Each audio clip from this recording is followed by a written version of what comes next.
Hello, family members. It's your Auntie Lay. Today, we're going to have a little primer on different pride flags that you'll see in various sub-communities within the pride community. Now, the first reason that I wanted to talk about this is it's a very important thing within micro labels specifically. Like myself, as an aromantic woman, I very much appreciate having the iconography that I can kind of center my experience around and my community around. With each label and community having its own flag, those colors on that flag can then be adapted and used in all sorts of other ways to express different interests or to identify other members in our communities. When Gilbert Baker invented the first pride flag, he had this version with the hot pink stripe, and it's gone through many iterations since then, this being the most common one we see now, which is a simplified version of Baker's flag.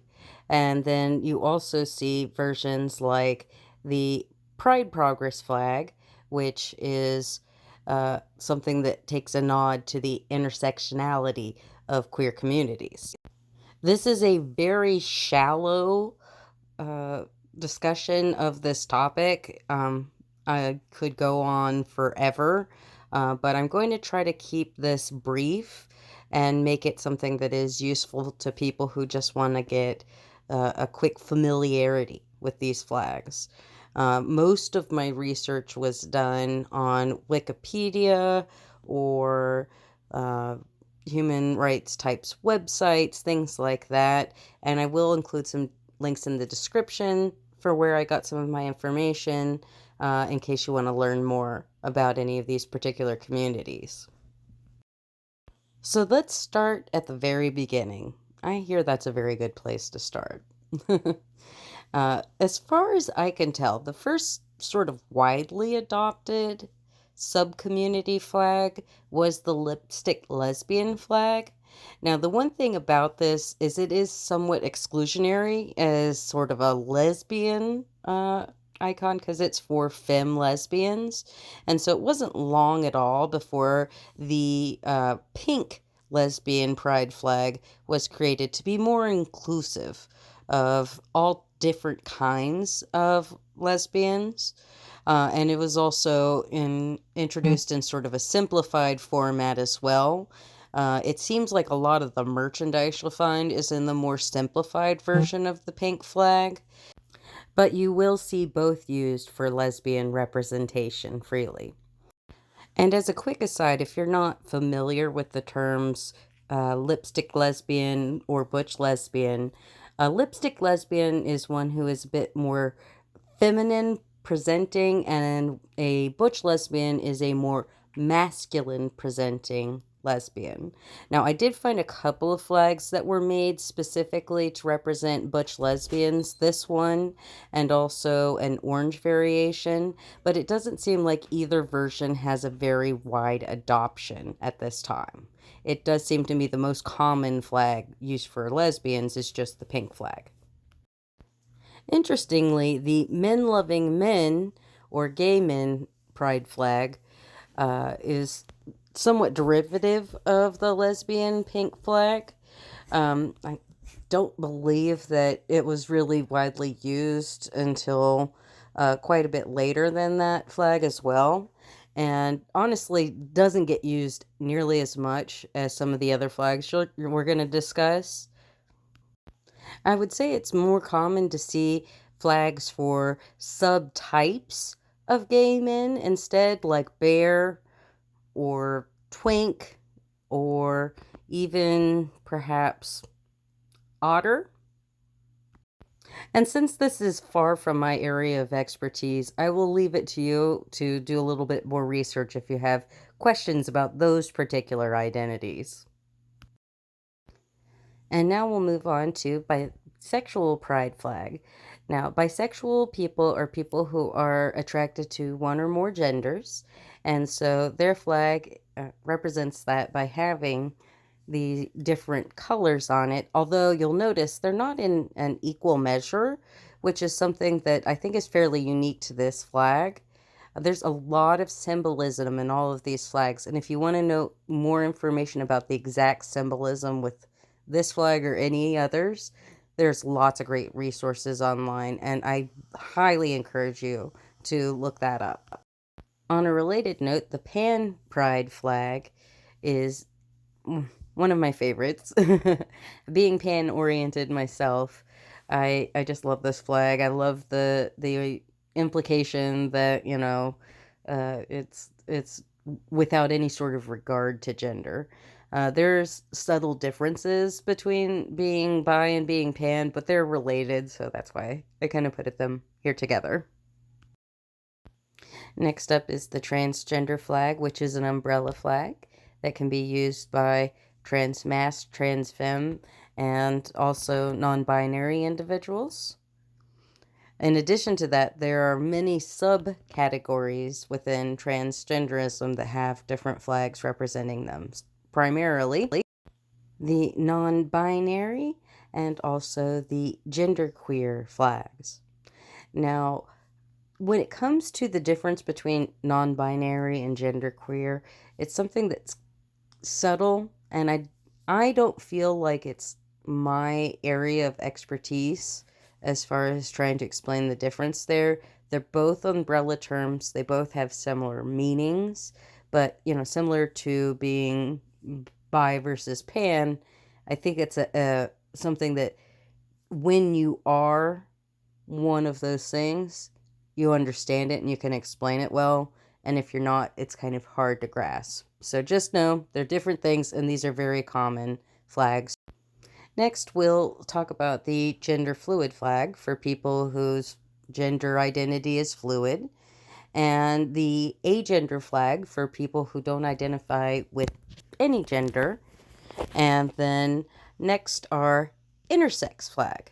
Now, the intersex flag is a pretty interesting one to me because it's very deliberately chosen to be yellow and purple because they don't have gendered associations with them. And I love how the simplicity of this design can be so easily incorporated with other pride flags for intersectional reasons. For example, this one, which has the original rainbow pride flag, as well as symbols representing the disabled community, sex workers, people of color. It's a whole lot of people can be incorporated in one image because of the simpleness of these symbols. Now, I'll try to be brief as I gush about the aspec flag or asexual flag for people who don't experience sexual attraction either all or some of the time. Being aegosexual, I actually fall under the aspec umbrella, and so this flag is one that I could use if I wanted to represent me, although it is the asexuality specific flag. Similarly, this is the aromantic flag, one that I use a lot, being someone who does not experience romantic attraction. And you'll see that the flags are kind of similar and use similar symbology and kind of color scheming. This is something that you're going to see within a lot of the flags within the different aspec identities that I'm going to discuss. For example, we have the demisexual pride flag here. As you can see, it used very much the same color scheming as the asexual pride flag. Demisexuals are people who do not feel sexual attraction until they have a deep emotional connection with somebody, and that makes them a part of the asexual community, but their own distinct identity as well. On the other side of the coin, you have demi-romantic people who only feel romantic attraction when they are deeply connected to someone in another way before that. And you'll see that similar to the demisexual flag, it does use sort of the same color scheme as the aromantic pride flag, but is very distinct and different. The interesting thing about that is how these flags can then also be incorporated with other ones. Like, for example, this would be an asexual pride flag with demi-romantic implied with the heart inside the flag. Or you could also have somebody who is, say, bisexual, demi-romantic. And so you'll often see people who are demisexual or demi-romantic using combinations of different flags with the heart motif to indicate which is their sexuality and which is their romantic orientation.